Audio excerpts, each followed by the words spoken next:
안녕하세요, 용박이입니다. 여러분들 게임하는데 조금이나마 도움을 드리고자 리뷰나 정보를 도와드리는 채널입니다. 오늘은 스팀 2차 할인 영상 준비봤습니다. 최대 70% 세일 진행 중이니 영상 재밌게 보시고 좋은 게임 좋은 정보 많이 얻어가셨으면 합니다. 구독과 좋아요는 영상 작업하는데 큰 도움이 됩니다. 그럼 바로 시작하겠습니다.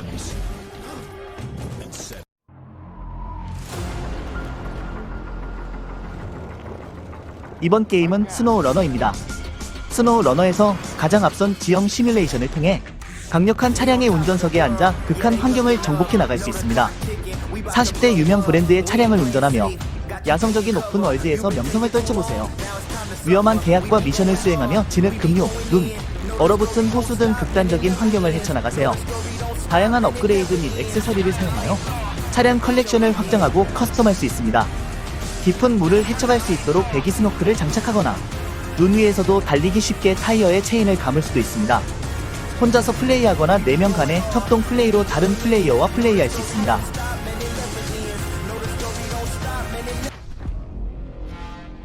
이번 게임은 스나이퍼 고스트 워리어 컨트랙트2입니다.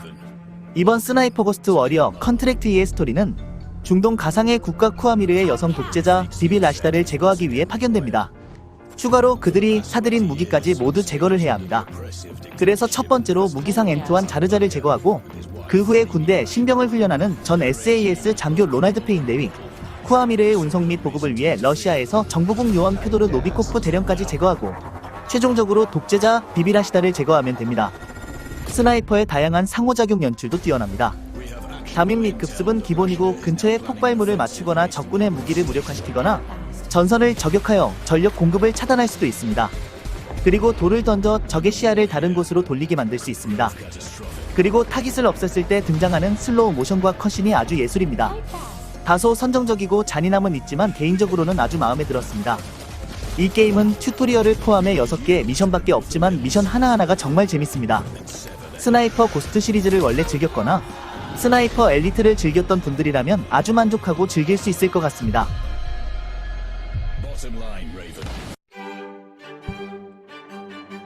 이번 게임은 플레이트업입니다. 플레이트업의 PC 버전은 전문적인 리뷰가 많지는 않지만 상당히 인기 있는 것으로 입증되었습니다. 전문적인 리뷰는 구하기 어렵지만 게임을 검토한 사람들은 칭찬을 하는 게임이었습니다.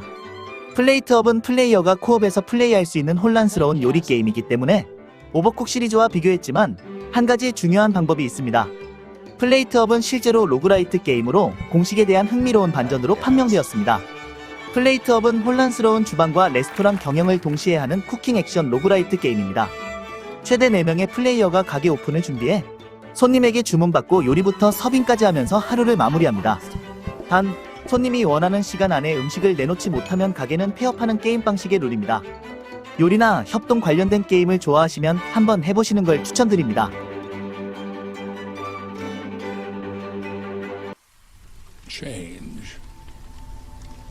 어게인스트 더 스톰은 에레마이트 게임즈가 제작하고 후디드, 호스가 배급을 맡고 있는 건설 경영 시뮬레이션 장르의 게임으로 2022년 11월 얼리 액세스로 스팀과 에픽게임즈에서 그리고 GOG, 컴에서 판매를 시작한 뒤 취향에 맞는 유저들을 한 명씩 납치하며 시간을 훔쳐나가고 있는 게임입니다. 그을린 여왕에게 선택받은 총독으로서 문명의 마지막 요새인 그을음 도시를 발전시키기 위해 노력해야 하는 지도자라는 컨셉으로 차근차근 도시를 발전시켜 나가는 과정을 밟아나가게 되는 건설 경영 시뮬레이션 게임인 어게인스트 더 스톰은 단순하게 발전하는 것에만 집중해서 진행할 수 없도록 시간을 제한하는 시스템이 준비되어 있는 게임이었어요. 마을의 중심에 위치하는 난로가 꺼지면 바로 거기에서 끝이기 때문에 일단 생존을 위해 지속적으로 챙겨줘야 하는 요소가 존재한다는 것, 나를 고용한 여왕의 심기를 거스르지 않기 위해 꾸준히 마감 일자를 맞춰줘야 한다는 것에 더해 유저가 도시를 키워나가는 걸 방해하는 숲의 분노가 터지기 전에 이를 빠르게 처리해야 한다는 것까지 다양한 방해 요소를 만날 수 있습니다.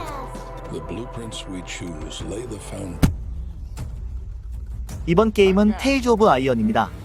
외적의 침략으로 인해 멸망한 만국의 왕자가 천신만고 끝에 자신의 왕국을 재건한다는 내용의 이야기는 진부하게 들리기도 하지만 동서고금을 막론하고 사람들에게 가장 익숙하게 다가갈 수 있는 이야기 중 하나입니다. 이 때문에 많은 소설, 만화, 영화 등에서 사용되었는데 게임도 예외는 아니어서 액션, RPG, 어드벤처 등 다양한 장르의 게임들로 발매되었습니다. 제작사가 정성스럽게 손으로 직접 그린 아름다운 2D 그래픽, 소울라이크 초보자가 도전하기에 적당한 난이도도 이상적이며 전체적으로 테일즈 오브 아이언은 플레이어에게 가벼운 소울라이크 장르의 경험을 제공합니다. 메트로바니아 장르를 좋아하는 사람들이라면 맵의 이곳 저곳을 돌아다니면서 탐험의 즐거움을 만끽할 수 있을 것입니다. 2D 소울라이크 장르를 좋아하지 않는 사람이라도 이 게임의 아름다운 그래픽과 쉬운 것 같으면서도 어려운 전투를 경험해본다면 소울라이크 장르에 대한 선입견에서 벗어날 수 있을 것 같습니다. 이번 게임은 동급생 리메이크입니다. 일본의 성인 게임을 제작한 엘프는 첫 작품인 드래곤나이트 시리즈를 통해 훌륭한 비주얼뿐만 아니라 전투 시스템에도 심혈을 기울이며 주목받았습니다. 이후 동급생 시리즈의 성공으로 일본 대표 게임 개발사 중 하나로 서게 됐습니다. 동급생은 애니메이터로도 유명한 타케이 마사키가 원화를 담당, 매력적인 그래픽을 선보였습니다. 또한 성인 게임이라는 특성을 활용, 성역 없는 자유로운 블랙 유머와 풍자를 그렸고 시간, 장소에 따라 여주인공들을 만나야 하는 공략 요소로 시뮬레이션 요소 역시 높은 수준에서 이루어졌습니다.